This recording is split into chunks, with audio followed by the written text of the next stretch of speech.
கர்த்தருடைய பரிசுத்த நாமத்திற்கு ஸ்தோத்திரம் உண்டாவதாக. இந்த மனமகிழ்ச்சியான பரிசுத்தமான ஓய்வு நாளின் ஆராதனை வேளையில் கர்த்தருடைய பிள்ளைகளாகி உங்களோடு கூட சேர்ந்து ஆண்டவரை ஆராதிக்கவும், ஆண்டவருடைய மகத்துவமான வார்த்தைகளை உங்களோடு கூட பகிர்ந்து கொள்ளவும் தேவன் எனக்கு கொடுத்த சிலாக்கியத்திற்காக நான் கர்த்தரை ஸ்தோத்திரிக்கிறேன். இந்த வாய்ப்பினை கொடுத்த திருச்சபையின் போதகருக்கும் என்னுடைய நன்றியை நான் தெரிவிக்கிறேன். இந்த நாளிலே எனக்கு மிக முக்கியமான ஒரு பொறுப்பு கொடுக்கப்பட்டிருக்கிறது. இந்த கடைசி நாட்களிலே இந்த திருச்சபையின் மூலமாக உலக மக்களுக்கு ஆண்டவர் கொடுக்க வேண்டிய முக்கியமான செய்தியை கொடுக்கிற அந்த பாக்கியத்தை நான் பெற்றிருக்கிறதற்காக நான் கர்த்தரை ஸ்தோத்திரிக்கிறேன். 3 தூதருடைய தூது. ஏற்கனவே நாம் 1ஆம் தூதனுடைய சத்தியத்தை நாம் தியானித்திருக்கிறோம். இன்றைய தினத்தில் 2ஆம் தூதனுடைய தூது என்ன என்பதை குறித்து ஆண்டவருடைய வேதத்தின் மகத்துவமான வார்த்தைகளின் மூலமாக ஆவியானவர் நமக்கு வெளிப்படுத்தி இருக்கிற மகத்துவமான சத்தியத்தை தியானிக்க இருக்கிறோம். இந்த செய்தி தேவனுடைய ஆலயத்தில் வந்து அமர்ந்திருக்கிற கர்த்தருடைய பிள்ளைகளாகிய நமக்கும், இணையத்தின் மூலமாக ஆண்டவருடைய வார்த்தையை கேட்டுக்கொண்டிருக்கிற பிள்ளைகளுக்கும், ஒலிபெருக்கின் மூலமாக தங்களுடைய இல்லங்களிலே இருந்து இதை கவனித்துக் கொண்டு கேட்டுக்கொண்டிருக்கிற பிள்ளைகளுக்கும் இது ஆசீர்வாதமாக இருக்கும் என்று நான் கர்த்தருக்குள்ளாக நம்புகிறேன். இந்த நாளின் செய்தியானது மிக மிக முக்கியமான செய்தியாக இருக்கிறபடினாலே கர்த்தருடைய பிள்ளைகள் யாவரும் ஜெபத்தோடு அமர்ந்து கருத்தோடு கேட்கும்படி நான் உங்களை அன்போடு கேட்டுக்கொள்கிறேன். கண்களை மூடி ஜெபித்து நாம் தியானத்திற்குள்ளாக போகலாம். ஜெபம் பண்ணுவோம். ஒருவரும் சேரக்கூடாத உன்னத ஒளியில் வாசம் பண்ணுகிற எங்கள் பரிசுத்தமுள்ள பரமபிதாவே, இந்த மனமகிழ்ச்சியான பரிசுத்தமான ஓய்வு நாளின் ஆராதனை வேளைக்காய் நன்றியோடு நாங்கள் ஸ்தோத்திரிக்கிறோம். ஆண்டவராகிய தேவரீர் உம்முடைய பரிசுத்தமான ஓய்வு நாளிலே உம்முடைய பரிசுத்த ஆலயத்திலே நாங்கள் பிரவேசித்து உம்முடைய பாதத்தில் அமர்ந்து உம்முடைய வார்த்தைகளை தியானம் செய்யும்படியான சிலாக்கியத்தை எங்களுக்கு தந்திருக்கிறீர். அதற்காக நன்றியோடு நாங்கள் ஸ்தோத்திரிக்கிறோம். அன்புள்ள ஆண்டவர், எங்கள் மத்தியிலே பிரசன்னமாக இருந்து உம்முடைய ஆவியானவரை கொண்டு நீர் எங்களுக்கு மறைந்திருக்கிற வேதத்தின் ரகசியங்களை வெளிப்படுத்தி தரும்படியாக நாங்கள் ஜெபிக்கிறோம். அந்த வார்த்தைகளை கேட்பதற்காக காத்திருக்கிற எங்களுடைய இருதயங்களையும் செவிகளையும் விருத்த சேதனம் செய்து அந்த வார்த்தைகளை நாங்கள் கேட்பதோடு மாத்திரமல்ல, அதை ஏற்றுக்கொண்டு அதன்படி வாழ்ந்து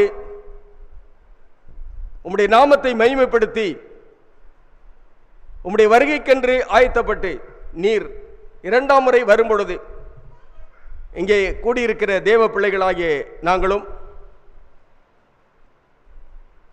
இணையதளத்தின் மூலமாக ஆண்டவருடைய வார்த்தையை கேட்கிற பிள்ளைகளும், ஒலிபெருக்கின் மூலமாக ஆண்டவருடைய வார்த்தை கேட்கிற பிள்ளைகளும், இன்னும் ஆண்டவரே உம்முடைய சத்தியத்தை காது கொடுத்து கேட்டு ஏற்றுக்கொண்டு அதன்படி வாழ்கிற பிள்ளைகள் அனைவருமாக உம்முடைய ராஜ்யத்திலே வந்து உம்மோடு கூட நித்தியமாக வாழுகிற பாக்கியம் வந்து எங்களை ஆசீர்வதிக்க வேண்டுமா? இயேசுவின் நாமத்தில் ஜெபிக்கிறோம் பிதாவே, ஆமென். வெளிப்படுத்தின விசேஷம் 14ஆம் அதிகாரத்தில் 6 12 வாக்கியங்களில் இந்த 3 தூதருடைய தூது சொல்லப்பட்டிருக்கிறது. ஏற்கனவே கர்த்தருடைய கிருபையினால் முதலாம் தூதுரை நாம் தியானித்து அவருடைய மகத்துவமான கருத்துக்களை நாம் அறிந்து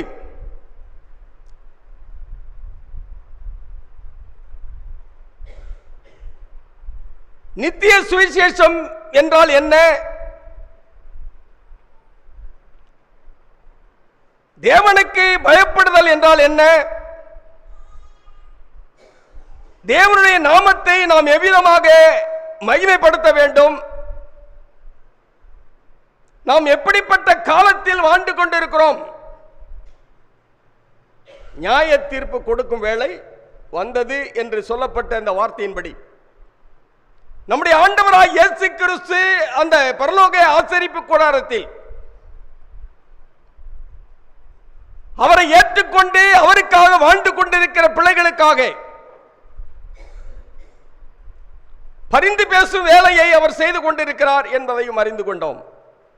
அதோடு மாத்திரமல்ல, வானத்தையும் பூமியையும் சமுத்திரத்தையும் நீரூற்றுகளையும் உண்டாக்கினவரையே தொழுது கொள்ளுங்கள் என்ற மேன்மையான சத்தியத்தை நாம் தியானித்திருக்கிறோம். இந்த நாளிலே அதை தொடர்ந்து வெளிப்படுத்தின விசேஷத்திலே 14ஆம் அதிகாரத்திற்கு நம்முடைய வேதத்தை திருப்பிக் கொள்ளலாம். அதில் 6வது வாக்கியத்தின் முதல் வாரியை படிக்கும் போது என்ன சொல்லப்பட்டிருக்கிறது? ஒரு தூதன் வானத்தின் மத்தியிலே பறக்க கண்டேன் என்று சொல்லப்பட்டிருக்கிறது. வானத்தின் மத்தியில் என்று சொன்னால் இந்த உலகம் முழுவதற்கும் சொல்லப்பட வேண்டிய செய்தி ஒரு மூலையில் அல்ல, மறைக்கப்பட்ட இடத்திலே அல்ல, அங்கே வானத்தின் மத்தியில் முதலாம் செய்தி அறிவிக்கப்பட்டு கொண்டிருக்கிறது. இப்பொழுது 2ஆம் செய்தியை குறித்து நாம் ஆராய்ந்து படிக்க போகிறோம். 8வது வாக்கியத்தை வாசிக்கலாம். வேறொரு தூதன் பின் சென்று, அப்படியானால் முதலாம் தூதன் அந்த செய்தியை சொல்லி முடிக்கிற அந்த சூழ்நிலையில் அவனை தொடர்ந்து 2ஆம் தூதன் சென்று ஆண்டவருடைய இந்த முக்கியமான செய்தியை கொடுக்க வேண்டும். அதை தான் சொல்கிறார். 2ஆம் தூதன் பின் சென்று பாபிலோன் மகாநகரம் விழுந்தது. அது வேசித்தனமாகிய தன் வேசித்தனமாகிய விக்கிரமான மதுவை சகல ஜாதிகளுக்கும் குடிக்க கொடுத்தாளே என்றான். நன்றா கவனிக்க வேண்டும். தீர்க்க தரிசன சத்தியங்களை நீங்கள் நான் படிக்கும் போது ஆண்டுடைய வேதம் என்ன சொல்லுகிறது என்று சொன்னால் 2 பேதுரு 1ஆம் அதிகாரம் 20ஆம் வாக்கியத்தை வாசிக்கலாம். 2 பேதுரு 1ஆம் அதிகாரம் 20ஆம் வாக்கியம். இல்லையே, வேதத்தில் நல்லா கவனிக்க வேண்டும். வேதத்தில் உள்ள எந்த தீர்க்க தரிசனமும் சுயத்தோற்றமான பொருளை உடையதாக இராது என்று நீங்கள் முந்தி அறிய வேண்டியது. பாபிலோன் என்றால் பாபிலோன் அல்ல, மது என்றால் மது அல்ல,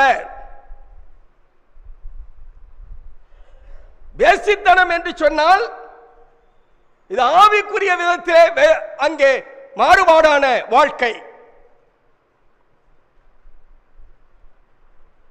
இந்த கருத்தை நாம் முதலாவதாக நம்முடைய மனதிலே பதிவு பண்ணிக் கொள்ள வேண்டும். ஏனென்றால் சில வார்த்தைகள் கடினமாக வருகிறது. அதனாலே யாருடைய மனமும் புண்படக்கூடாது, தவறாக எண்ணிக்கொள்ளக்கூடாது. எங்களை இப்படி சொல்லிவிட்டார்கள் என்று வருத்தப்படுவதற்கான எண்ணம் நமக்கு தேவையில்லை. காரணம் என்னவென்று சொன்னால், ஆவிக்குரிய பிரகாரமாக நாம் என்ன செய்ய வேண்டும்? அதை கருத்தோடு சிந்தித்து பார்க்க வேண்டும். ஆகையினாலே அன்பான தேவனுடைய பிள்ளைகளே, இந்த இரண்டாம் தூதன் என்ன சொல்லுகிறார் என்று பார்க்கலாம். வேறொரு தூதன் பின் சென்று பாபிலோன் மகாநகரம் விழுந்தது, தன் வேசித்தனமாகிய உக்கிரமான மதுவை சகல ஜாதிகளுக்கும் குடிக்க கொடுத்தாளே.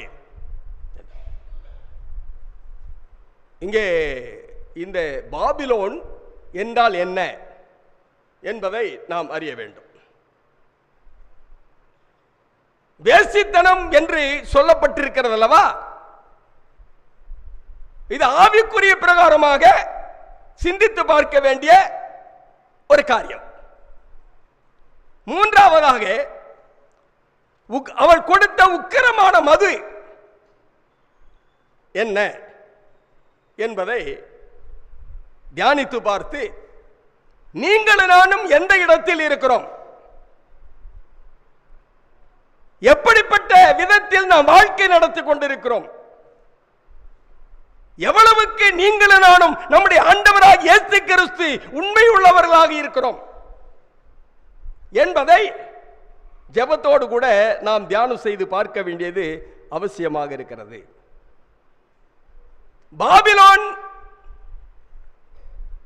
என்று இங்கே குறிப்பிடுகிறார். பாபிலோன் மகாநகரம். பாபிலோன் என்று சொன்னால் கிறிஸ்துவுக்கு முன்பாக நேபுகாத்நேச்சார் மன்னனை பற்றி வேதம் என்ன செய்கிறது, சொல்லுகிறது. அவன் பாபிலோன் ராஜா. மெசொப்பொத்தேமியா அந்த பகுதியிலே இருந்த பாபிலோன் அது அல்ல. அப்படியானால் இங்க பாபிலோன் என்று எதற்காக சொல்லப்பட்டிருக்கிறது என்று சொன்னால், அதை பாபிலோன் என்று அப்படியே நாம் எடுத்துக்கொள்ளாதபடிக்கு, இந்த பாபிலோன் என்பது என்ன என்பதை முதலாவதாக அறிந்து கொள்வதற்காக ஒரு சில ஆண்டவருடைய வார்த்தைகளை நாம் தியானித்து பார்க்க வேண்டும். ஆண்டவர் எப்படி பேசுகிறார்? எப்போதுமே ஆண்டவருடைய வார்த்தை சொல்லுகிறது, கர்த்தராகிய ஆண்டவர் தம்முடைய தீர்க்கதரிசிகளாகிய தம்முடைய ஊழியக்காரருக்கு தம்முடைய ரகசியத்தை வெளிப்படுத்தாமல் ஒரு காரியத்தையும் செய்ய மாட்டார். அப்படியானால்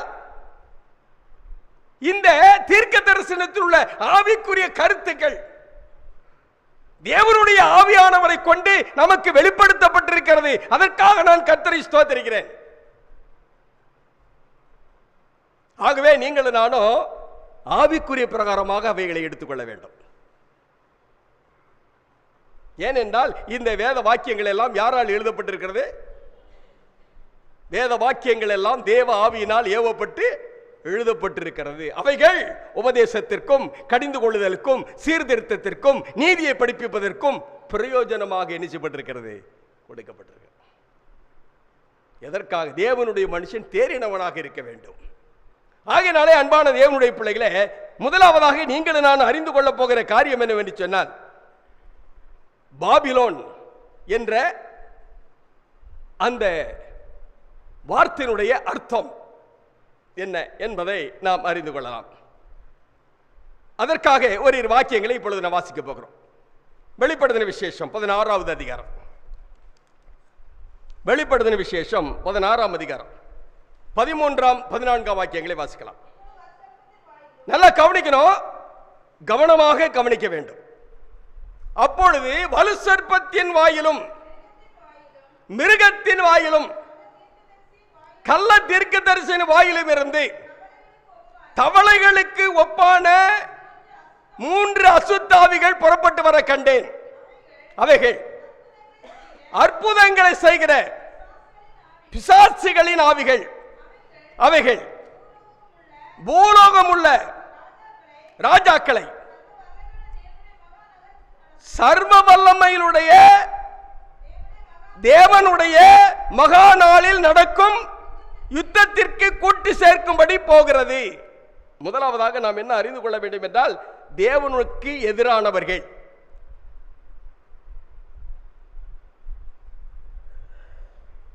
எப்படி சொல்லப்பட்டிருக்கிறது? மிருகத்தின் வாயில் இருந்தும் அப்புறம் வேற யாரு? மிருகத்தின் வாயில் இருந்தும் வலு சர்ப்பத்தின் வாயில் இருந்தும் கள்ளத்தீர்க்கதரிசியின் வாயில் இருந்தும் எப்படிப்பட்ட ஆவி? தவளைகளுக்கு ஒப்பான 3 அசுத்தாவிகள் புறப்பட்டு வர கண்டேன். இந்த 3 ஆவியும் சேர்ந்துட்டு யாருக்கு யுத்தம், யாரு கூட யுத்தம் பண்ண போறாங்க?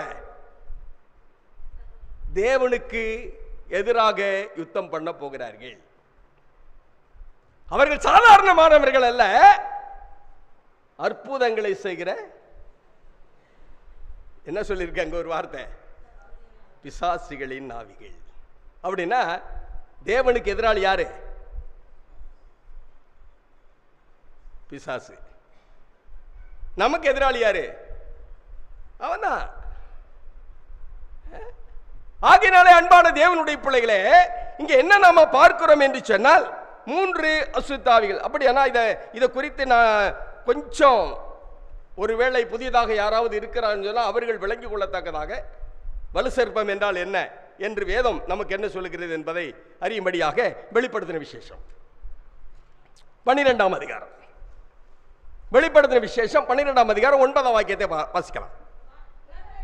உலகம் அனைத்தையும் மோசம் போக்குகிற பிசாசு என்றும் சாத்தான் என்றும் சொல்லப்பட்ட பழைய பாம்பாகிய பெரிய வலு சர்ப்பம். அப்படின்னா வலு சர்ப்பம் என்றால் யாரை குறிக்கிறது? பிசாசை குறிக்கிறது. அதுக்கு பேரு 2 பேர் இருக்கு, பிசாசு என்றும் சாத்தான் என்றும். இரண்டாவதாக மிருகம் என்றால் யாரை குறிக்கிறது, எதை குறிக்கிறது என்பதை நாம் பார்க்கலாம். தானியேல் தீர்க்கதரிசி புத்தகம் 7ஆம் அதிகாரம் 17ஆம் வாக்கியம். தானியேல் தீர்க்கதரிசி புத்தகம் 7ஆம் அதிகாரம். அந்த 4 பெரிய மிருகங்களும் பூமியில் இருந்து எழும்புகிற 4 ராஜாக்கள். எல்லாவற்றுக்கும் விளக்கம் எங்கிருந்து வருகிறது? வேத புத்தகத்திலிருந்து வருது. ஏனென்றால் வேதத்திற்கு விளக்கம் வேத புத்தகம் தான். ஏதோ நமக்கு வாய் வந்தபடி சொல்லிட்டு போறதல்ல, என்னுடைய மனதிலே தோன்றியதை நான் சொல்வதல்ல.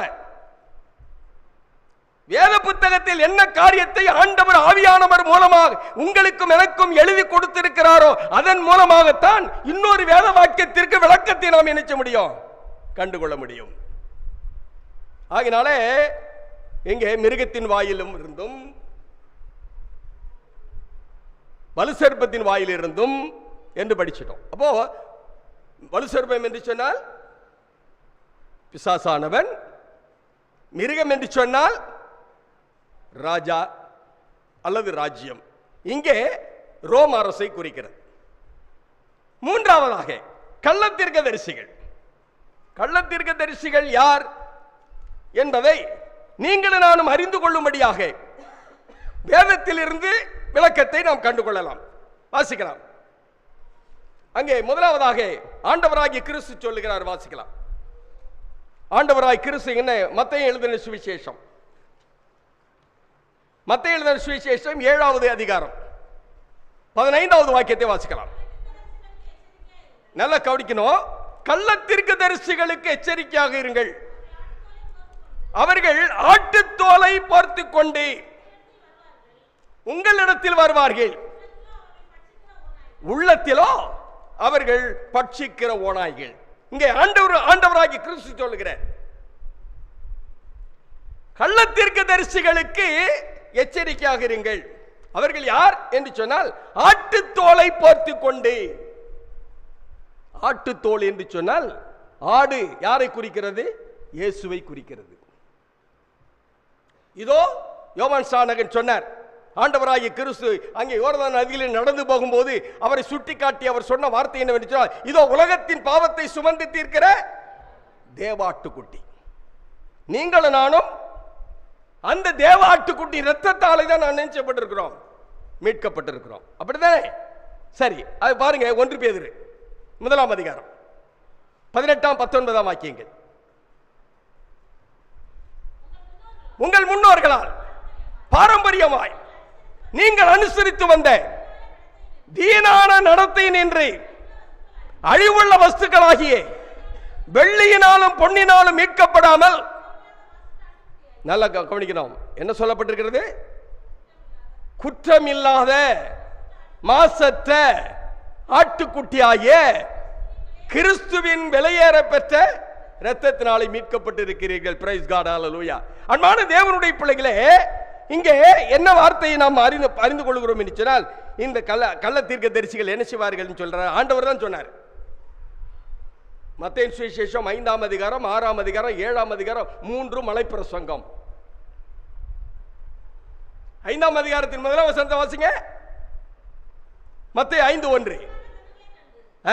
அவர் திரளான ஜனங்களை கண்டு மலையின் மேல் ஏறினார். அவர் உட்கார்ந்த போது அவருடைய சீஷர்கள் அவரிடத்தில் வந்தார்கள். அவருக்கு சீஷர்கள் அவரிடத்தில் வந்தாங்க. ஜனங்கள் எல்லாம் அங்க வந்தாங்க, அங்க அமர்ந்தாங்க. ஆண்டவர் அங்கே பிரசங்கித்தார். 8ஆம் அதிகாரம் 1ஆம் வாக்கியம். அவர் மலையிலிருந்து இறங்கின போது திரளான ஜனங்கள் அவருக்கு பின் சென்றார்கள். அப்படியானால் மத்தேயு சுவிசேஷம் 5ஆம் அதிகாரம் 6ஆம் அதிகாரம் 7ஆம் அதிகாரம் 3 அதிகாரங்கள் ஆண்டவராய் இயேசு கிறிஸ்துவினுடைய முதலாவது மலைப்பிரசங்கம். அப்பொழுதுதான் சொல்றாரு, கள்ள தீர்க்கதரிசிகளுக்கு என்ன செய்யுங்க? எச்சரிக்கையாக இருங்கள்.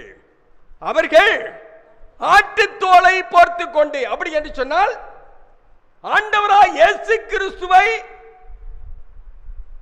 ஏற்றுக்கொண்டோம் என்று சொல்லி வருவார்கள். அதான் கடைசி நாட்களில் ஆண்டவருடைய வருகைக்கு முன்பான அடையாளங்களை சொல்லும் போது ஆண்டவர் சொல்றார். மத்தேயு சுவிசேஷம் 24ஆம் அதிகாரம் 4-5 வாக்கியங்களை பாருங்க. இயேசு அவர்களுக்கு பிரதியுத்தரமாக, ஒருவனும் உங்களை வஞ்சியாதபடிக்கு எச்சரிக்கையாக இருங்கள். ஏனெனில் அநேகர் வந்து என் நாமத்தை தரித்துக் கொண்டு நானே கிறிஸ்து என்று சொல்லி அநேகரை இணைச்சுவார்கள், வஞ்சிப்பார்கள். அதான் சொல்றாருங்க, கடைசி நாட்களிலே யார் வருவா? கள்ள தீர்க்கதரிசிகளுக்கு எச்சரிக்கையா இருங்கள் ஆண்டவர் சொல்றாரு. அவங்க வருவாங்க, வந்து என்ன செய்வாங்க? அவர்கள் ஆட்டுத்தோலை போர்த்து கொண்டு உங்களிடத்தில் வருவார்கள். உள்ளத்திலோ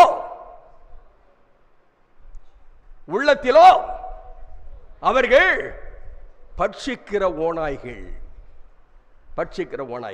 ஆகவே கிறிஸ்துவுக்குள் பிரியமானவர்களே, மிகுந்த ஜாக்கிரதையோடு இருக்க வேண்டியது இருக்கிறது இல்லையா? முதலாவதே ஆண்டவர் எச்சரிப்பு கொடுக்கிறார். எசேக்கியேல் புத்தகத்துக்கு போகலாம். எசேக்கியேல் 3ஆம் அதிகாரம் 13ஆம் அதிகாரம், மன்னித்துக் கொள்ளுங்கள். எசேக்கியேல் 13ஆம் அதிகாரம் 2-4 வாக்கியங்கள். மனுபுத்திரனே, தீர்க்க தரிசனம் சொல்லுகிற, என்ன சொல்றாரு? இஸ்ரவேலின் தீர்க்க தரிசிகளுக்கு விரோதமாக நீ தீர்க்க தரிசனம் உரைத்து தங்கள் இருதயத்தில் இருக்கிறதையே உங்களுக்கு தீர்க்க தரிசனமாக சொல்லுகிறார்கள். நீங்க சொல்ல வேண்டியது என்னவென்றால், கர்த்தருடைய வார்த்தையை கேளுங்கள். கர்த்தருடைய ஆண்டவர் உரைக்கிறதாவது, தாங்கள் ஒன்றும் தரிசியாதிருந்தும் தங்கள் ஆவியின் ஏவுதலை பின்பற்றுகிற மதிகெட்ட தீர்க்கதரிசிகளுக்கு ஐயோ. அவர்கள் அடுத்த வசனத்தை பாருங்க. இஸ்ரவேலிலே உன் தீர்க்கதரிசிகள் வனாந்தரங்களில் உள்ள நரிகளுக்கு ஒப்பாயிருக்கிறார்கள். நரி, ஓனாய். ஆண்டவர் எப்படி சொல்றாரு பாத்தீங்களா? இது நான் சொல்லல, ஆவியானவர் உங்களுக்கு எனக்கு எச்சரிப்பாக எழுதி வைத்திருக்கிறேன். அதற்காக கர்த்தரை நான் சோதரிக்கிறேன். ஆகையினாலே கிறிஸ்துவுக்குள் பிரியமானவர்களே, இப்பொழுது நாம் படித்துக் கொண்டோம். என்ன? கடைசி நாட்களிலே இந்த உலகத்தில் இருக்கிற தேவ பிள்ளைகளை வஞ்சிக்கும்படியாக அவர்களை ஆண்டவராய் இயேசு கிறிஸ்து வரும் நாளிலே அவருக்கு எதிராக யுத்தம் செய்யத்தக்கதாக, கூட்டி சேர்க்கத்தக்கதாக அவர்கள் புறப்பட்டு வருகிறார்கள். யார் வருகிறது? வலு சர்ப்பம், மிருகம், கள்ளத்தீர்க்கதரிசிகள். கள்ளத்தீர்க்கதரிசிகள் என்பவர்கள் யார்?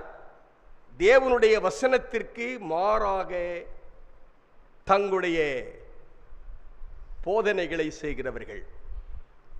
தரிசியாதிருந்தும் கர்த்தரை நாங்கள் தரிசித்தோம் என்றும், கர்த்தருடைய வார்த்தை அவரிடத்தில் இல்லாமல் இருந்தும் இது கர்த்தருடைய வார்த்தை என்றும் சொல்லுகிறார்கள் அல்லவா, அவர்களை குறித்து தான் ஆண்டவர் கள்ளத்தீர்க்கதரிசின்னு சொல்லுகிறார். அப்போஸ்தலர் நடபடி புத்தகத்திலே பவுல் அப்பொழுது இருந்த விசுவாசிகளுக்கு முன்னதாகவே எச்சரிப்பாக சொல்லுகிறார். அப்போஸ்தலர் 20ஆம் அதிகாரத்தை எடுத்துக்கொள்வோமே. அப்போஸ்தலர் 20ஆம் அதிகாரம் 28ஆம் 29ஆம் வாக்கியங்களை பாருங்கள். நல்லா கவனித்துக் கொள்ளுங்க, வாசிங்க. ஆகையால் உங்களை குறித்தும் தேவன் தம்முடைய சுய ரத்தத்தினாலே சம்பாதித்துக் கொண்ட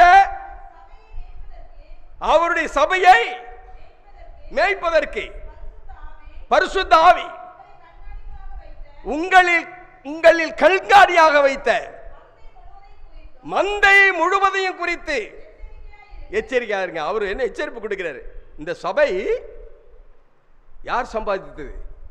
யாருடைய சபை? கிறிஸ்துவுடைய சபை. கிறிஸ்து இந்த சபையை எப்படி சம்பாதிச்சாரா? அவருடைய சொந்த ரத்தத்தினாலே, சுய ரத்தத்தினாலே. நீங்களும் நானும் கர்த்தருடைய சபை என்றால் ஆண்டவராகிய கிறிஸ்துவின் ரத்தத்தாலே மீட்கப்பட்டவர்கள். இன்னொரு விதத்தில் சொல்லணும்னா, ரத்தத்தில் தான் உயிர் இருக்கிறது என்று வேதம் சொல்லுகிறது. அவருடைய உயிரை கொடுத்து உங்களை என்ன செய்திருக்கிறார்? மீட்டிருக்கிறார். அப்படி மீட்டு கொண்ட சபையை அடுத்த வசனத்தை பாருங்க. நான் போன பின்பு மந்தையை தப்ப விடாத கொடிதான ஓநாய்கள் உங்களுக்குள்ளே வரும். எப்ப சொல்றாரு? கிறிஸ்துவுக்கு பிறகு 1ஆம் நூற்றாண்டிலேயே பவுல் என்ன செய்கிறார்? எச்சரிப்பாக சொல்லுகிறார். அவர் சொன்னது போல வந்துதான் வந்துச்சு. வந்ததினாலே தான் இன்றைக்கு நாம் இந்த சத்தியத்தை படித்து தெரிந்து கொள்வதற்காக ஆண்டவர் எல்லாம் முன்கூட்டியே வெளிப்படுத்தி வைத்திருக்கார். கர்த்தருக்கு ஸ்தோத்திரம். ஆகவே கிறிஸ்துவுக்குள் பிரியமானவர்களே, நாம் என்ன அறிந்து கொள்கிறோம் என்று சொன்னால், இந்த 3ஆம் தூதனுடைய தூதை படிப்பதற்கு முன்பாக, மன்னித்துக் கொள்ளுங்கள், 2ஆம் தூதனுடைய தூதை படிப்பதற்கு முன்பாக மகாபாபிலோன் விழுந்தது என்று சொல்லப்பட்டிருக்கிறது. அந்த மகாபாபிலோன் என்ன என்பதை நாம் என்ன செய்ய வேண்டும்? அறிந்து கொள்ள வேண்டும். ஆகினாலே நாம் ஏற்கனவே வெளிப்படுத்தின விசேஷம் 16ஆம் அதிகாரம் 13ஆம் 14ஆம் வாக்கியங்களை வாசித்தோம். அந்த 3 அசுத்தாவிகள் என்ன செய்கிறது? தேவனுக்கு விரோதமாக இருக்கிறது. அந்த 3ஐ பற்றியும் 19ஆம் வசனம் என்ன சொல்லுது பாருங்கள். வெளிப்படுத்தின விசேஷம், அங்கே வெளிப்படுத்தின விசேஷம் 13வது, மன்னித்துக் கொள்ளுங்கள், 16ஆம் அதிகாரம் 19ஆம் வாக்கியத்தை பாருங்க. அப்பொழுது மகாநகரம் என்னது? 3 பாகமாக பிரிக்கப்பட்டது. என்னது? என்ன சார்? மகாநகரம் 3 பாகமாக பிரிக்கப்பட்டது. புறஜாதிகளுடைய பட்டணங்கள் விழுந்தன. மகாபாபிலோனுக்கு தேவனுடைய உக்கிரமான கோபாக்கினை ஆகிய மதுவுள்ள பாத்திரத்தை கொடுக்கும்படி அது அவருக்கு முன்பாக நினைப்பூட்டப்பட்டது. எவ்வளவு தெளிவா சொல்றாரு பாத்தீங்களா? என்ன? மது உள்ள பாத்திரம் கையில கொடுத்திருக்காங்க. அப்ப பாபிலோன் என்பது ஏதோ ஒரு நாட்டையோ பட்டணத்தை நினைச்சல சொல்லல, ஒரு ஸ்தாபனத்தை சொல்லுகிறது. இன்னொரு விதத்தில் சொல்லணும்னா ஒரு இயக்கம். சரி, அடுத்ததாக இன்னொரு காரியத்தை நான் படிக்கலாம். இங்கே நான் படித்து விட்டோம். அடுத்ததாக வெளிப்படுத்தல் 17ஆம் அதிகாரத்துக்கு வரலாம். வெளிப்படுத்தின விசேஷம் 17ஆம் அதிகாரம். 17ஆம் அதிகாரத்தில் நாம் 3ஆம் வாக்கியத்திலிருந்து வாசிக்கலாம். ஆவி அங்க யோவான் எங்க இருக்கிறார்னா பத்மதீவுல இருக்காரு.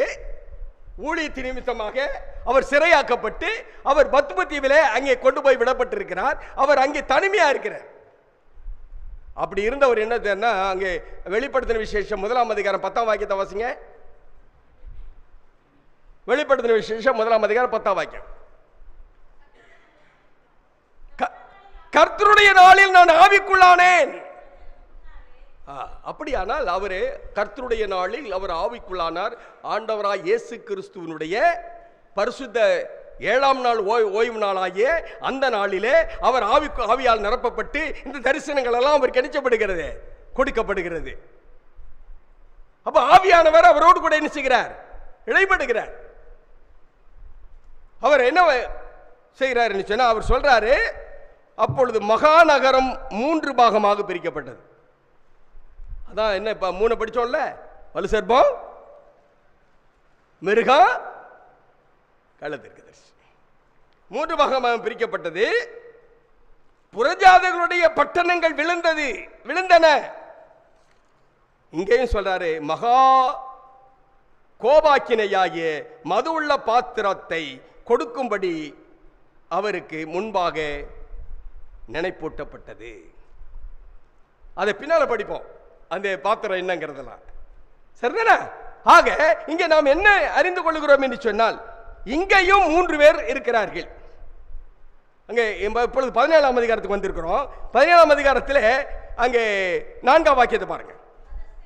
அந்த ஸ்திரீ, அப்போ ஒரு ஸ்திரீ எங்க என்ன சொல்லப்பட்டிருந்தது?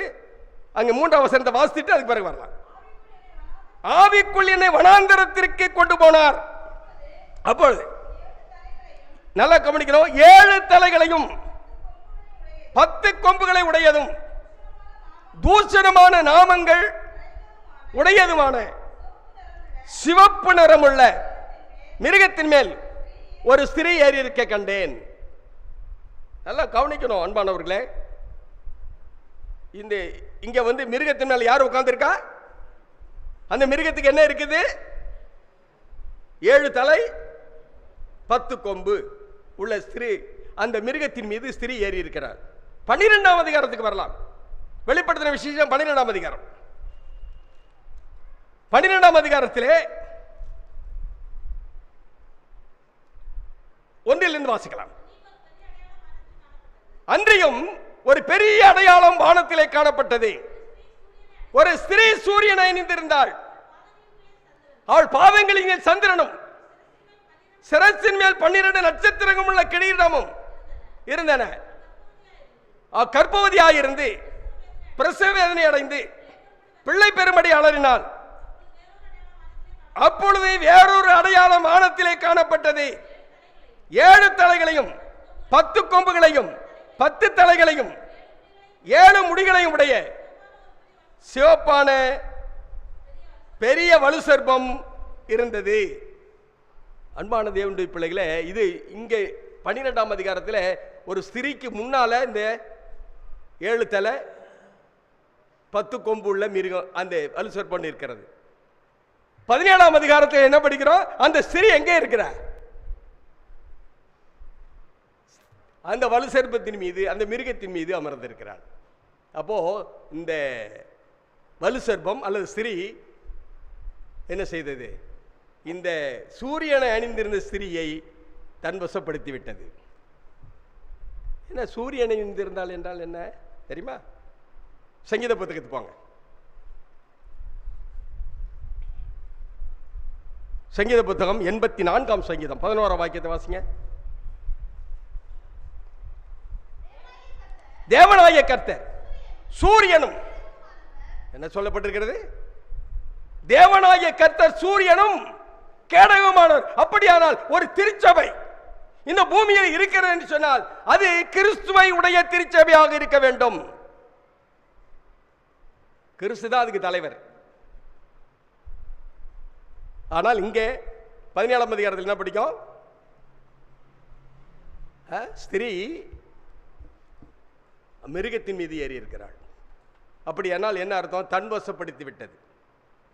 கர்த்தருடைய திருச்சபை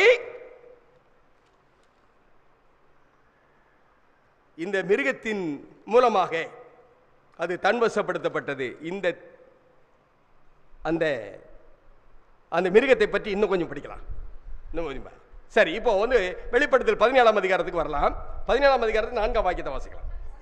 அந்த ஸ்திரீ, நல்லா கவனிக்கணும், அந்த ஸ்திரீ இரத்தாம்பரமும் சிவப்புமான ஆடையை தரித்து பொன்னினாலும் இரத்தினங்களினாலும் முத்துக்களினாலும் சிங்காரிக்கப்பட்டு தன் வேசித்தனமாகிய அருவருப்புகளாலும் அசுத்தத்தாலும் நிறைந்த பொற்பாத்திரத்தை தன் கையிலே பிடித்திருந்தாள். ஏற்கனவே நம்ம படித்தோம். வெளிப்படுத்தின விசேஷம் 16ஆம் அதிகாரத்தின் 19ஆம் வசனத்தில் வாசித்தோம்ல. அந்த பாபிலோன் கையில் என்ன கொடுக்கப்பட்டுச்சு? வாசிங்க மறுபடியும். மறந்துடுறீங்களா? வரக்கூடாது. வெளிப்படுத்தின விசேஷம் 16ஆம் அதிகாரம் 19ஆம் வாக்கியம்.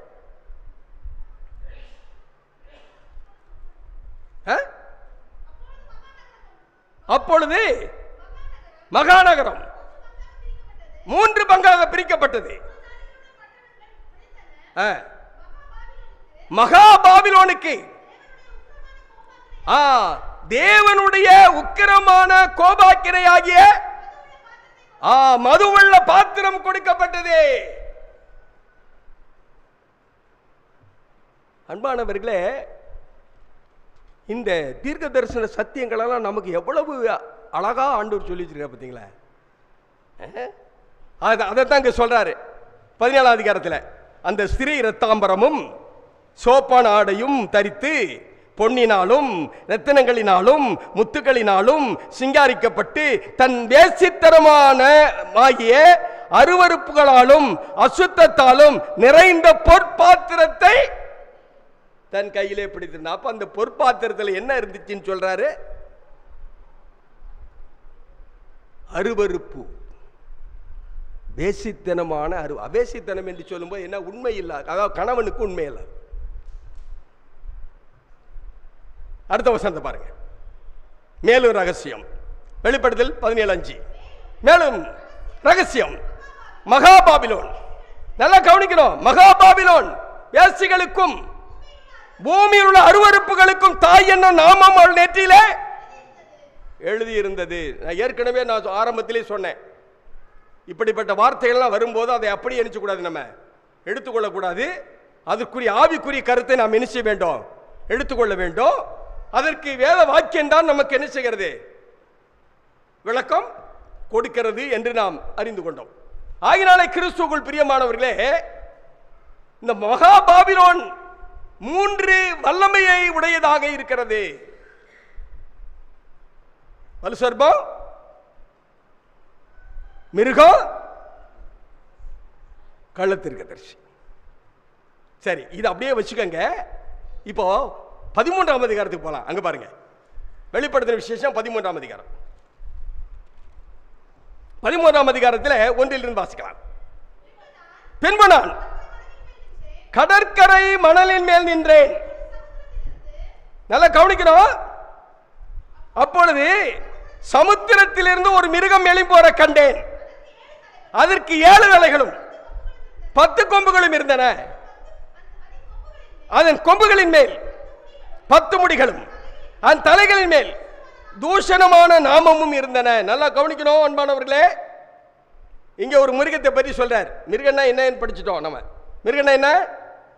ராஜா அல்லது ராஜ்யம். கொம்புன்னா என்ன? அதை படிக்கலாமா? தானியேல் தீர்க்கதரிசி புத்தகம், தானியேல் தீர்க்கதரிசி புத்தகம் 7ஆம் அதிகாரம் 23ஆம் வசனத்தையும் 24ஆம் வசனத்தையும் வாசிக்கலாம். அவன் சொன்னது, 4ஆம் மிருகம் பூமியிலே உண்டாகும் 4ஆம் ராஜ்யமாம். அது எல்லா ராஜ்யங்களை பார்க்கிலும் வேறாயிருந்து பூமியெல்லாம் பட்சித்து அதை மீதித்து அதை நொறுக்கி போடும். அந்த 10 கொம்புகள் என்னவென்றால் அந்த ராஜ்யத்திலே எழும்புகிற 10 ராஜாக்கள். அப்போ மிருகம் என்றால் ராஜா, ராஜ்யம். கொம்பு என்றால் ராஜா, ராஜ்யம். அதாவது நீங்க தானியேல் 7ஆம் அதிகாரத்தை படித்தீர்கள் என்று சொன்னால் அங்கே 4 மிருகங்களை பற்றி வரும். 1ஆம் மிருகம் சிங்கத்தை போல் இருந்தது, 2ஆம் மிருகம் கரடியை போல் இருந்தது, 3வது மிருகம் சிவிங்கியை போல் இருந்தது, 4ஆம் மிருகம் கெடியும் பயங்கரமா இருந்தது. அதுக்கு 10 கொம்புகள் இருந்தது. நீங்க வீட்டில் போய் அதெல்லாம் படிச்சு பார்க்கணும். அந்த கொம்புகளை கவனித்துக் கொண்டிருக்கையில் 3 கொம்பு பிடுங்கப்பட்டது. அதிலிருந்து ஒரு சின்ன கொம்பு எழும்பிற்று. அது சின்ன கொம்பு எழும்பி என்ன செய்தது என்று சொன்னால் பெருமையானவைகளை பேசினது. அன்பான தேவனுடைய பிள்ளைகளே, அந்த கொம்பு என்று சொன்னால் ராஜா. அதாவது இந்த உலகத்திலே முதலாவது சாம்ராஜ்யம் பாபிலோன் சாம்ராஜ்யம், 2வது சாம்ராஜ்யம் மேதிய பெர்சிய சாம்ராஜ்யம், 3வது சாம்ராஜ்யம் கிரேக்க சாம்ராஜ்யம், 4வது சாம்ராஜ்யம் ரோம சாம்ராஜ்யம். அந்த ரோம சாம்ராஜ்யத்திற்கு பிறகு ராஜ்யங்கள் உலகம் முழுவதும் ஒரு ராஜ்யம் இல்லாமல் அது 10 ராஜ்யங்களாக பிரிக்கப்பட்டது. அதான் 10 கொம்பு. சரி, இப்போ தானியேல் மன்னித்துக் கொள்ளுங்கள், வெளிப்படுத்தல் 13ஆம் அதிகாரத்துக்கு வரலாம். 2ஆம் வாக்கியத்தை பாருங்க. நான் கண்ட மிருகம் சிறுத்தையை போல இருந்தது. அதன் கால்கள் கரடியின் கால்களை போல இருந்தது. அதன் வாய் சிங்கத்தின் வாய் போல் இருந்தது. வலு சர்ப்பமானது தன் பலத்தையும் தங்கள் சிங்காசனத்தையும் அதிகாரத்தையும் அதுக்கு கொடுத்தது.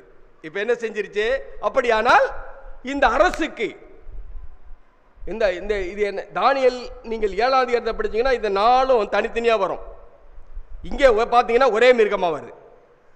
வாய் சிங்கம், கால்கள் கரடி, உடல் சிவிங்கி, அதுக்கு 10 தலை 10 கொம்பு. அங்கே தனித்தனியாக சொல்லப்பட்டது, இங்கே ஒன்றாக சொல்லப்பட்டிருக்கிறது.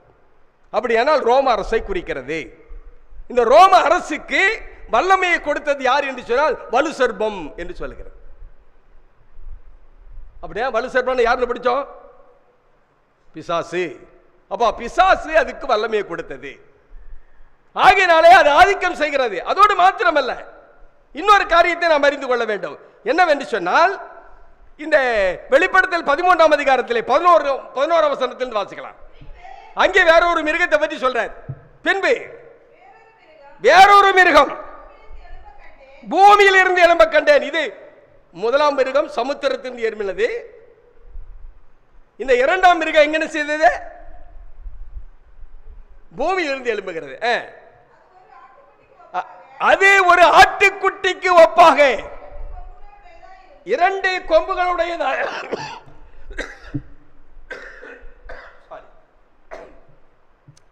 ஒரு ஆட்டுக்குட்டிக்கு ஒப்பாக 2 கொம்புகளை உடையதாக இருந்தது. வலு சர்ப்பத்தை போல் பேசினது. எப்படி இருக்கு பாத்தீங்களா? அன்பான தேவனுடைய பிள்ளைகள் நல்லா கவனிக்கணும். இது யாரை குறிக்கிறது என்று சொன்னால் கிறிஸ்தவ நாடாகிய அமெரிக்க தேசத்தை குறிக்கிறது. அதான் ஆடு 2 கொம்பு. அதுக்கு 2 கொம்பு என்று சொல்லும்போது 2 வல்லமை. அதாவது ராஜ்யத்திலும் வல்லமை, மார்க்கத்திலும் வல்லமை, சிவில் அண்ட் ரிலிஜியஸ் பவர்ஸ். ஆகினாலே இந்த ஆடு என்ன செய்து பாருங்க, அடுத்த வசனத்தை பாருங்க.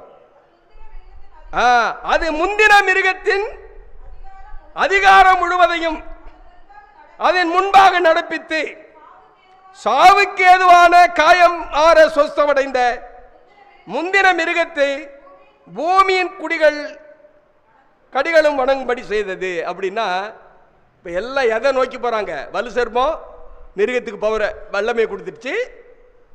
இந்த பூமியிலிருந்து எழுப்பின இந்த மிருகம், அதாவது ஆட்டுக்குட்டியை போல இருந்த மிருகம் அமெரிக்க தேசம். அதாவது இன்னொரு விதத்தில் சொன்னா புராட்டஸ்டன்ட் மார்க்கம். அதுவும் யாருக்கு கொடுக்குறாங்க அதிகாரத்தை? அந்த மிருகத்துக்கு கொடுக்குறாங்க. கொடுத்துட்டு என்ன செய்யறாங்க பாருங்க, அடுத்த வசனத்தை பாருங்க. அன்றியும் அது மனுஷருக்கு முன்பாக வானத்திலிருந்து பூமியின் மேல் அக்கினியை இறங்க பண்ணத்தக்கதாக பெரிய அற்புதங்களை நடப்பித்தது. அடுத்த வசனத்தை பாருங்க. மிருகத்தின் முன்பாக அந்த அற்புதங்களை செய்யும்படி தனக்கு கொடுக்கப்பட்ட சத்துவத்தினாலே பூமியின் குடிகளை மோசம் போக்கி பட்டயத்தினாலே காயப்பட்டு பிழைத்த மிருகத்திற்கு ஒரு சொரூபம் பண்ண வேண்டும் என்று சொல்லிட்டு பூமியின் குடிகளுக்கு சொல்லிட்டு. அடுத்த வாக்கியத்தை பாருங்க. மேலும் அம்மிருகத்தின் சொரூபம் பேசத்தக்கதாக, மிருகத்தின் சொரூபத்தை வணங்காத யாவரையும் கொலை செய்யத்தக்கதாக அதற்கு அதிகாரம் கொடுக்கப்பட்டது. அப்படியானால் இங்கே என்ன கவனிக்க வேண்டும் என்று சொன்னால், இது மத்திய வல்லமை உடையது எது என்று சொன்னால் வலு சர்ப்பமா இல்லை, இந்த 2 கொம்புள்ள ஆடா, பூமியிலிருந்து எழும்பின அந்த மிருகமா, அதுவும் இல்லை. அப்ப யாருக்கு வல்லமை, யாருக்கு முழு அதிகாரம்?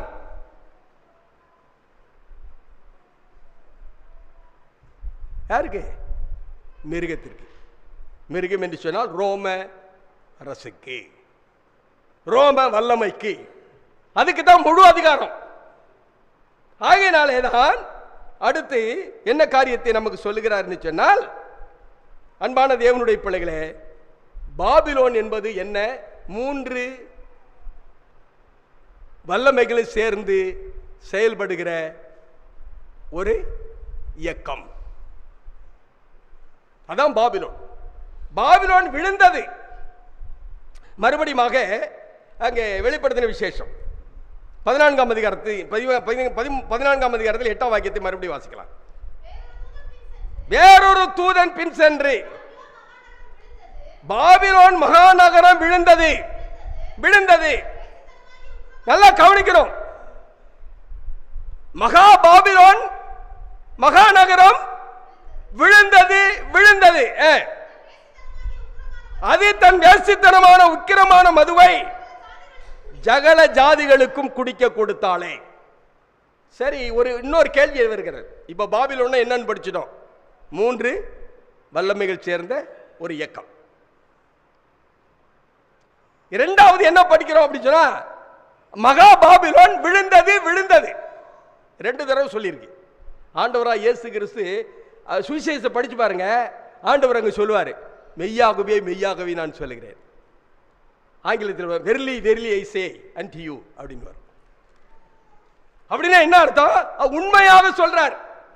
இங்கேயும் அப்படிதான் சொல்றாரு, மெய்யாகவே மெய்யாகவே என்று சொல்லுகிறது போல இங்கே பாபிலோன் மகாநகரம் விழுந்தது. விழுந்தது.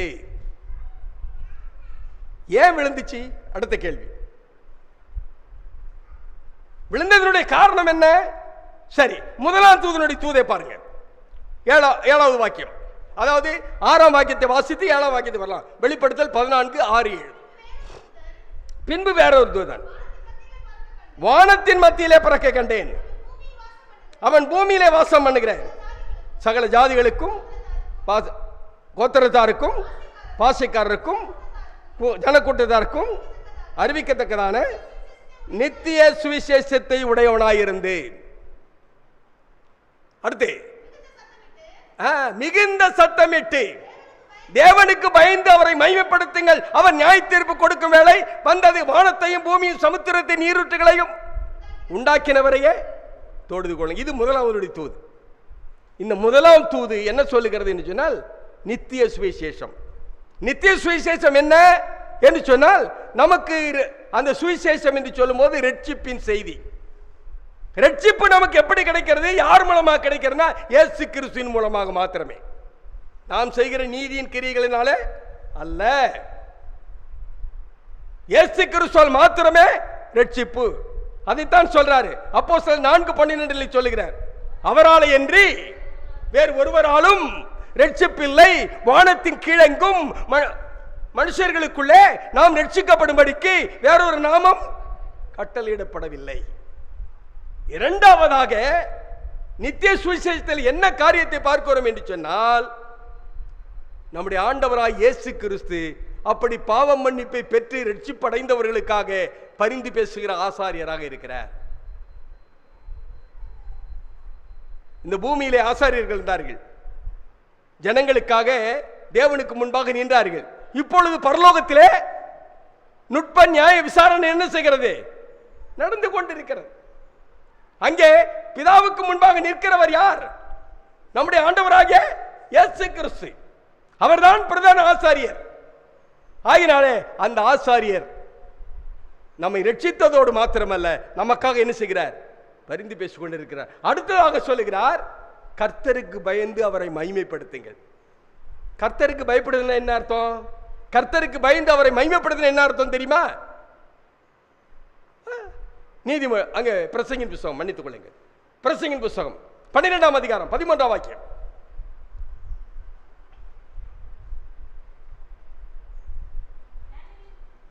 வாசிங்க. 12:13.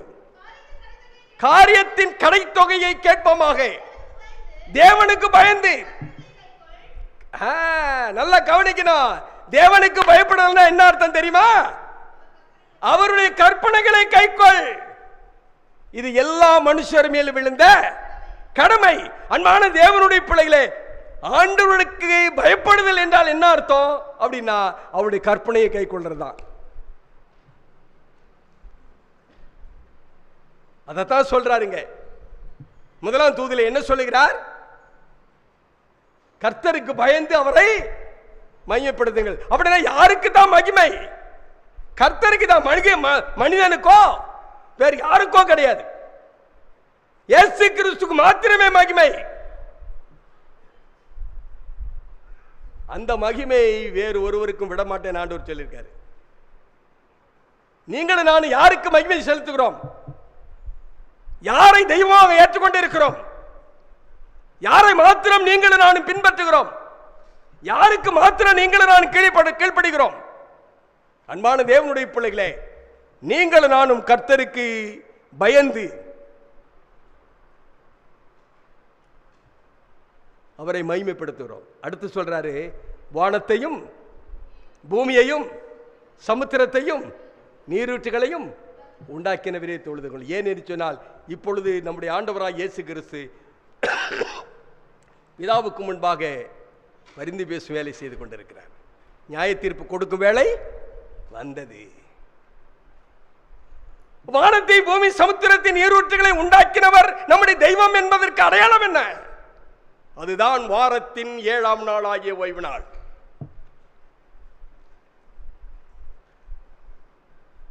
கிறிஸ்துவுக்குள் பிரியமானவர்களே, வாரத்தின் 7ஆம் நாள் ஓய்வு நாள் உங்களை என்னையும் உண்டாக்கின கர்த்தர் ஒருவர் இருக்கிறார் என்பதற்கான அடையாளம் தான். அவரை மகிமைப்படுத்துகிறோம் என்று சொன்னால் வாரத்தின் 7ஆம் நாள் ஓய்வு நாளிலே ஆண்டவரை நாம் ஆராதிக்கிறவர்களாக காணப்பட வேண்டும். ஆகினாலே கிறிஸ்துவுக்குள் பிரியமானவர்களே, நீங்களும் நானும் ஏன் பாபிலோன் விழுந்தது என்று பார்க்கிறோம் என்று சொன்னால், அவர்கள் தேவனுக்கு பயப்படவில்லை, தேவனை கனம் பண்ணவில்லை, வானத்தையும் பூமியும் சமுத்திரத்தின் நீரூற்றுகளை உண்டாக்கினவரை தொழுது கொள்ளவில்லை. நியாய தீர்ப்பு வேலை வந்தது என்பதை அறியாமல் கூட தங்களுடைய வாழ்க்கையிலே நிர்விசாரமாக வாழ்கிறதுனாலே அந்த சத்தியத்தை ஏற்றுக்கொள்ளாதனாலே விழுந்தது. அதைத்தான் 2வது தூது சொல்றது. மகா பாபிலோன் விழுந்தது.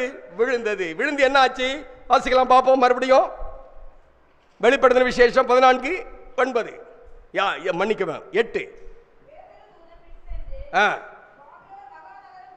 பாபிலோன் மகாநகரம் விழுந்தது. விழுந்தது. தன் வேசித்தனமாகி உக்கிரமான மதுவை சகல ஜாதிகளுக்கும் குடிக்க கொடுத்தாளே. மது குடிக்க. மது என்று சொல்லும் போது எதை குறிக்கிறேன்னு சொன்னால், அதான் அங்கே வந்து ஆங்கிலத்திலே வைன் தான் இருக்கும், அதாவது ஒயின் என்று சொல்லுவாங்க, திராட்சரசம் தான் இருக்கும். மது என்று சொல்லுமா திராட்சரசம் அது புளிக்க வைக்கப்பட்டது, கெட்டு போனது. இன்னொரு விதத்தில் சொல்லுனா, ஆனால் முதலாம் தூதன் கொடுத்த செய்தி பியூர் கிரேப் ஜூஸ், புதிதான திராட்சரசம். 2ஆம் தூதன் என்ன சொல்றான் அப்படின்னு சொன்னா, விழுந்துருச்சு பாபிலோன். காரணம் என்ன? மது ஆயிடுச்சு. அதாவது அந்த திராட்சரசம் புளிக்க வச்சுட்டு, அதாவது கெட்டு போச்சு. இன்னொரு விதத்தில் சொன்னா என்னச்சுன்னா, கெட்டு போச்சு. கெட்டு போன பானம். அதனால அங்கே விழுந்தது என்று சொல்லுகிறார். ஏற்றுக்கொள்ளவில்லை. அன்பான தேவனுடைய பிள்ளைகளே, கெட்டு போயிடுச்சு என்று நான் பார்க்கிறோம்ல. எப்படி கெட்டது என்று சொன்னால் ஃபால்ஸ் டாக்ட்ரின் என்று படிக்கிறோம். அதை குறித்து இன்னும் கொஞ்சம் அறிந்து கொள்ளும்படியாக அதை நான் சொல்லி நான் கொஞ்சம் ஆராதனையை முடிக்க வேண்டும். அங்கே இப்பொழுது நாம் என்ன செய்யலாம்? வெளிப்படுத்தல் 17ஆம் அதிகாரத்தை தெரிந்துக்கோ. 17ஆம் அதிகாரத்தில் 4வது வாக்கியத்தை பாருங்க. நல்லா குடிக்கணும். ஸ்ரீனா யாரும் படிச்சிட்டோம்? சபையில் படித்தோம். ஆனால் 17ஆம் அதிகாரத்தில் வெளிப்படுத்தின விசேஷம் 17ஆம் அதிகாரத்தில் சொல்லப்பட்டிருக்க ஸ்திரீ எப்படிப்பட்ட ஸ்திரீ என்று சொல்லும் போது அங்கே 4ஆம் வசனத்தை வாசித்துட்டு வருவோம். அந்த ஸ்திரீ நல்லா கவனிங்க. இரத்தாம்பரமும் சிவப்பான ஆடை தரித்து பொன்னினாலும் ரத்தனங்களினாலும் முத்துக்களினாலும் சிங்காரிக்கப்பட்டு வேசித்தனமாகிய அருவருப்புகளாலும் அசுத்தத்தாலும் நிறைந்த பொற்பாத்திரத்தை தன் கையிலே பிடித்திருந்தார். இப்ப என்னாச்சு? கெட்டு போச்சு. என்ன சொல்றாருன்னா, கடினமான வார்த்தை பயன்படுத்துகிறார். வேசித்தனம், ஸ்பிரிச்சுவல் அடல்டரி என்று ஆங்கிலத்தில் சொல்கிறார். ஆவிக்குரிய விபச்சாரம். அப்படின்னா என்ன அர்த்தம்? இயேசு கிறிஸ்து தான் நம்முடைய மணவாளன். அப்படித்தானே வேதம் சொல்லுகிறது. 2 கொரிந்தியர் 11ஆம் அதிகாரம் 2ஆம் வாக்கியம்.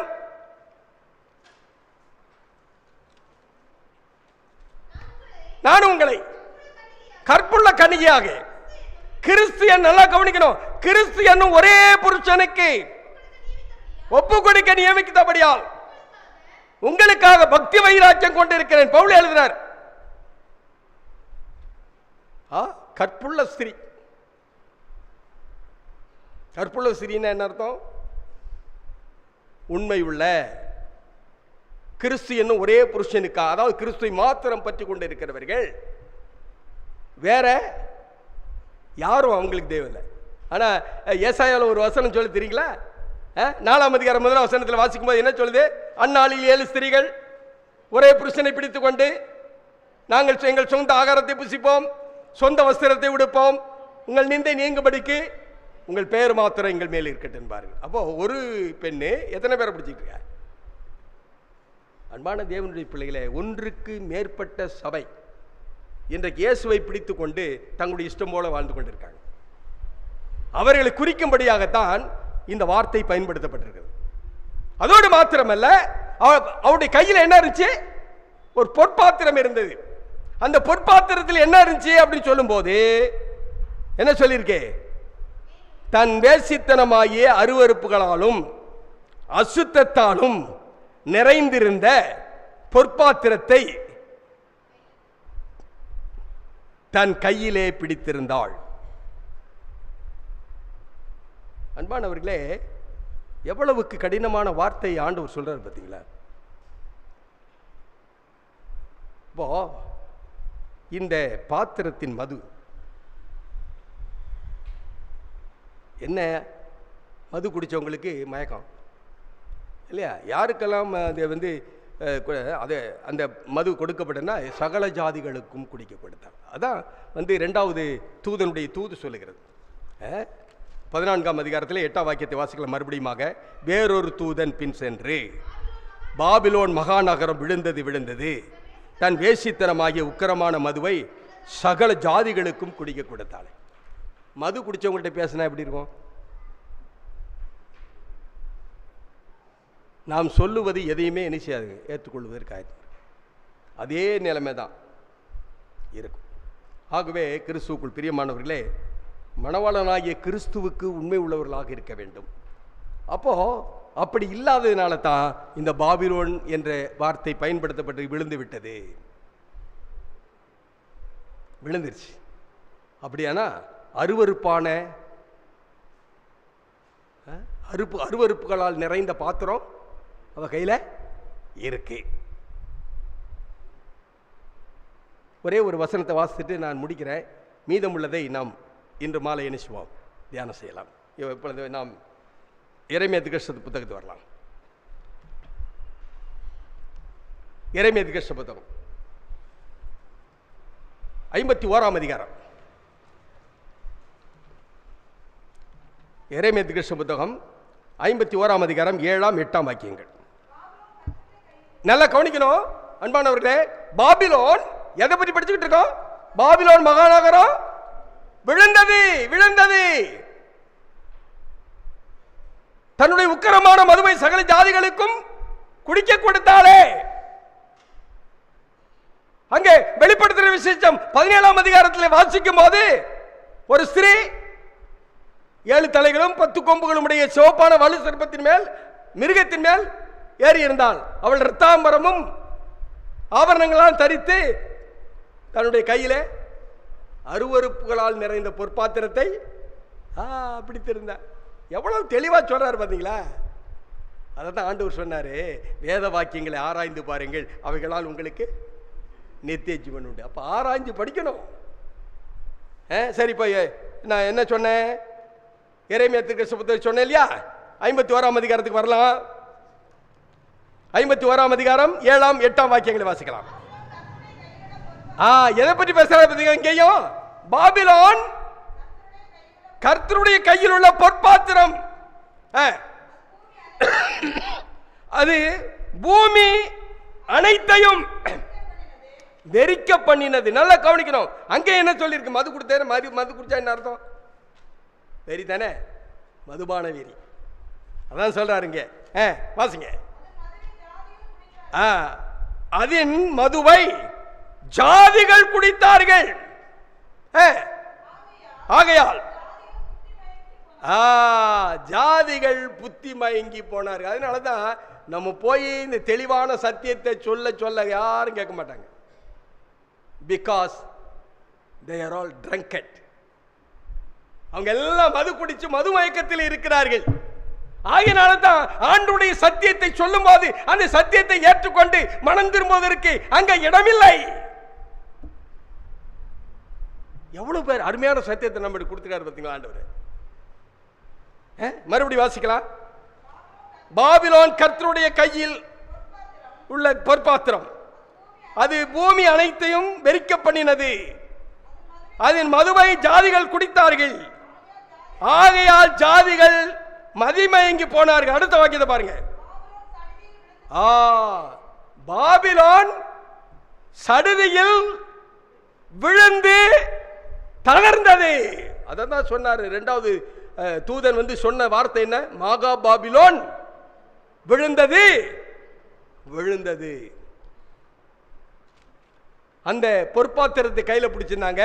அது எப்படி, எதுல நிறைஞ்சிருந்துச்சு? அருவருப்புகளால் நிறைந்திருந்தது. அருவருப்புகளால் நிறைந்திருந்தது.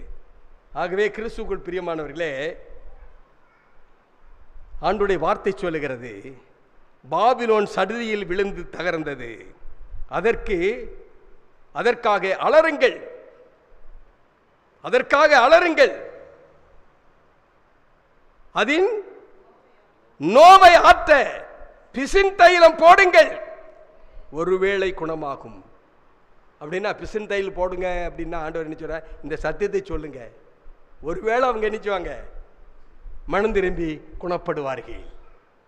ஆகவே கிறிஸ்துவுக்குள் பிரியமானவர்களே, இந்த 2ஆம் தூதனுடைய தூதிலே நாம் இதுவரைக்கும் படித்துக் கொண்டிருக்க காரியம் என்னவென்று சொன்னால், மகா பாபிலோன் விழுந்தது. பாபிலோன் என்று சொல்லும் பொழுது விழுந்து போன, அல்லது கர்த்தருக்கு கீழ்ப்படியாத, தன்னுடைய இஷ்டப்படி நடக்கிற ரோம அரசுக்கு ஆண்டவர் அங்கே ஒப்பிடுகிறார். அந்த ரோம அரசுக்கு சாத்தானும் உதவி செய்கிறான், புரொட்டஸ்டன்ட் மார்க்கமும் உதவி செய்கிறது. ஆகினாலே இந்த அருவருப்புகளை உடைய பொற்பாத்திரத்தை கையில் பிடித்திருக்கிறார். இந்த அருவருப்புகள் என்ன என்று வருகிற நாட்களில் நாம் தியானம் செய்வோம். கர்த்தர் உங்களை என்னை ஆசீர்வதிப்பாராக. ஆமென்.